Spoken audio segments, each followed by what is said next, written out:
कि एक आदमी रास्ता सरहद पार करके आता है, मजहब का नाम पूछता है, मार देता है। तो ये एक प्री प्लान गेम है। ये प्रॉब्लम अभी तक सॉल्व क्यों नहीं हुआ? जिसने गोली मारा वो कहाँ है? पूरा हिंदुस्तान सवाल कर रहा है, क्यों नहीं जवाब देते हैं? आप तो वैसे गुरु है, क्यों नहीं बात करते? प्रोपेगेंडा है, अभी तक इस पे कोई खास इंपॉर्टेंस जुडिशियरी ने नहीं दी और इन्वेस्टिगेटिंग अथॉरिटी ने नहीं दी। तो मुझे लगता है कि एक बड़ा सेंसिटिव इश्यू है, इसको आप अभी तक तो कुछ दूरी में रखें।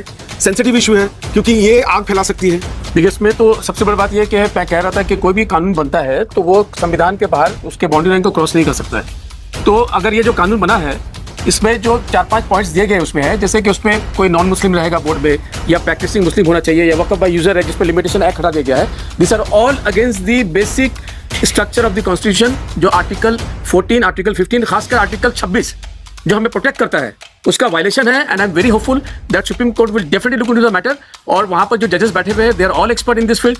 और इसके लिए सेंट्रल गवर्नमेंट के पास पहला दिन भी कोई जवाब नहीं था, अभी भी उन्होंने जवाब दिया है, तो this not very satisfying. Hopefully 5 तारीख को जो हियरिंग होगा, there will be some positive results. तो अपने अपने धर्म में है, सबको अपना अपना धर्म में पूजा पाठ करने और नमाज पढ़ने का आदत करना चाहिए, इसलिए हम लोग पूरा इनका विरोध करेंगे। नीतीश कुमार, चंद्रबाबू नायडू, चिराग पासवान और जयंत चौधरी जैसे मुस्लिम दुश्मन नेताओं की मदद से मोदी सरकार के जरिए मुसलमानों पर थोपे गए वक्फ कानून के खिलाफ आंदोलन तेज होता जा रहा है। इसी क्रम में वक्फ अमेंडमेंट एक्ट 2025 को खारिज करेंगे। राउंड टेबल कॉन्फ्रेंस में उलमाए, एडवोकेट, मुअज्जिम, समाजी व सियासी शख्सियत जैद अनवर समेत सब धर्म के लोगों ने वक्फ अमेंडमेंट 2025 बिल को लेकर फटकार लगाई और सभी ने मिलकर इस काले कानून के खिलाफ कड़ी शब्दों में पुरजोर निंदा की और इस बिल को गैर संवैधानिक बिल करार दिया। साथ ही जैद अनवर ने पहलगाम में हुई घटना को हथियार बनाकर मुसलमानों को टारगेट करने की आरएसएस, बीजेपी और गोदी मीडिया की साजिश पर भी जैद अनवर ने आड़े हाथ लेते हुए मोदी सरकार की इस नाकामी को फेलियर करार दिया। हिंदू मुस्लिम की राजनीति देशभक्तों को आपस में लड़ा नहीं सकती, क्योंकि मोदी सरकार यही चाहता है कि नफरत का बाजार हमेशा गर्म रहे। प्लान होता है, एक प्री प्लान होता है, ठीक है। एक प्लान होता है, एक प्री प्लान होता है। और क्रोनोलॉजी वो समझाए थे आप तमाम को कि क्रोनोलॉजी के माने क्या होता है। वो तमाम चीज आपको सामने दिख रहा है ना। तो अभी एक चीज आप सोचिए, जब भी अमेरिका से कोई आता है जमीन पे एक हादसा हो जाता है। बिल क्लिंटन साहब आए थे, एक हादसा हो गया कश्मीर में। फिर ये जनाब पहुंचे, वहां के फॉरेन मिनिस्टर यहाँ पहुंचे, फिर एक हादसा हो गया। तो एक क्रोनोलॉजी आप समझ नहीं पाए हैं। आप कैसे सो रहे थे कि एक आदमी रास्ता सरहद पार करके आता है, मजहब का नाम पूछता है, मार देता है। तो ये एक प्री प्लान गेम है। आज नहीं तो कल दुनिया फिर जानेगा। आप देखिए, आप कबल उठाइए, 2 महीना कबल उठाइए। जब मंदिर का ये इनॉग्रेशन कर रहे थे तो मुसलमान ने धमकी दी, मुसलमान ने धमकी दी, मुसलमान ने धमकी दी, पूरे मीडिया में दिया हुआ था। मगर धमकी देने वाला कौन था? जब इन्वेस्टिगेशन हुआ तो हिंदू निकला।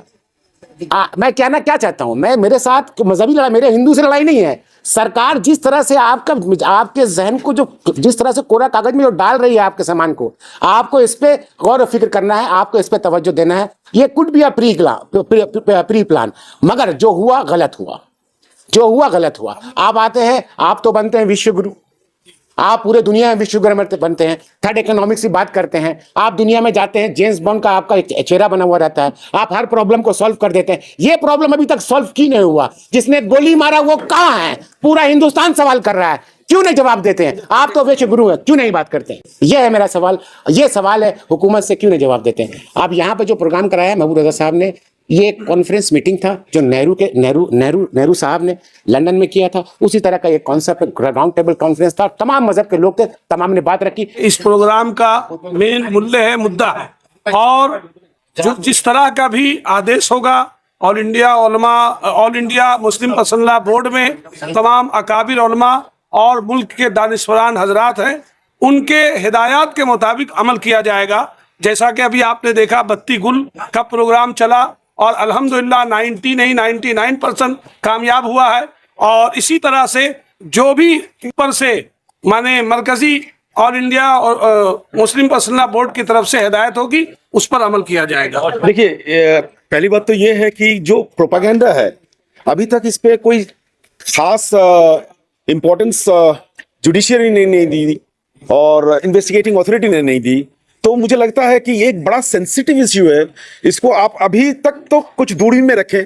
सेंसिटिव इशू है क्योंकि ये आग फैला सकती है, तो इससे दूरी बनाएं। और जब तक कोई फैसले, कोई नतीजा नहीं आता है, तो इस पे सोच और अमल करने की जरूरत नहीं है। देखिए, दिस इज वेरी सरप्राइजिंग, और मैं समझ सकता हूं कि ये एक दिन का प्रोग्राम है, मगर इसको उतारने में हमको लगता है महीनों लग गए होंगे। And he has worked very hard. और जो ट्रेंड आज निकला यहाँ से, वो काफी सक्सेसफुल रहेगा। विचारधारा हर तरह के लोगों ने दी, वकीलों ने दी, जज साहब ने दी, और काफी सारे पॉलिटिकल और सोशलिस्ट ने आके उनका वर्शन दिया।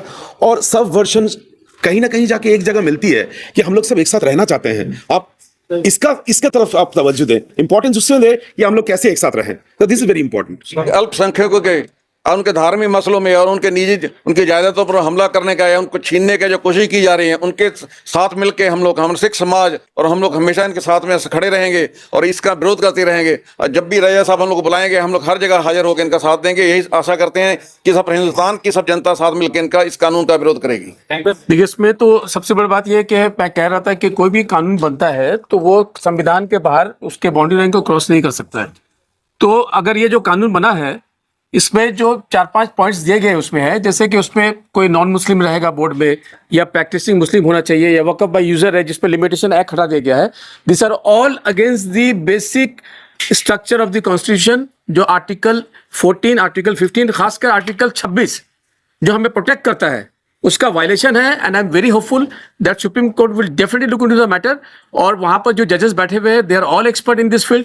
और इसके लिए सेंट्रल गवर्नमेंट के पास पहला दिन भी कोई जवाब नहीं था, अभी भी उन्होंने जवाब दिया है, तो this not very satisfying. Hopefully 5 तारीख को जो हियरिंग होगा, there will be some positive results. ये गैर संवैधानिक बिल है, इसमें संशोधन करने का जो लोग नाम ले रहे हैं, इनका पूरा राष्ट्रीय जनता दल और खास करके हमारे नेता तेजस्वी यादव जी और हमारे बड़े साहब लालू यादव जी, राजमाता राबड़ी देवी जी, बड़े भाई तेज प्रताप यादव जी और डॉक्टर मीसा भारती जी, इस बिल संशोधन के खिलाफ हमारे साहब और हमारी राष्ट्रीय जनता दल सिर्फ एक स्टेट में नहीं, पूरे देश में, पूरे भारत में चट्टान के रूप में खड़े हैं। बशर्ते हमारे बड़े साहब का तबीयत खराब होने के बावजूद भी चट्टान की तरह खड़े हैं, और हमारी पार्टी पूरी विरोध करेगी। और जब तक संशोधन, इनकी बिल की संशोधन नहीं, जब तक हमारा जो सर्वधर्म है, जो मुस्लिम समुदाय के लोग हैं, उनका अपना हक मिलना चाहिए, हिंदू को अपना हक मिलना चाहिए, जो जो अपने अपने धर्म में है, सबको अपना अपना धर्म में पूजा पाठ करने और नमाज पढ़ने का अदा करना चाहिए। इसलिए हम लोग पूरा इनका विरोध करेंगे।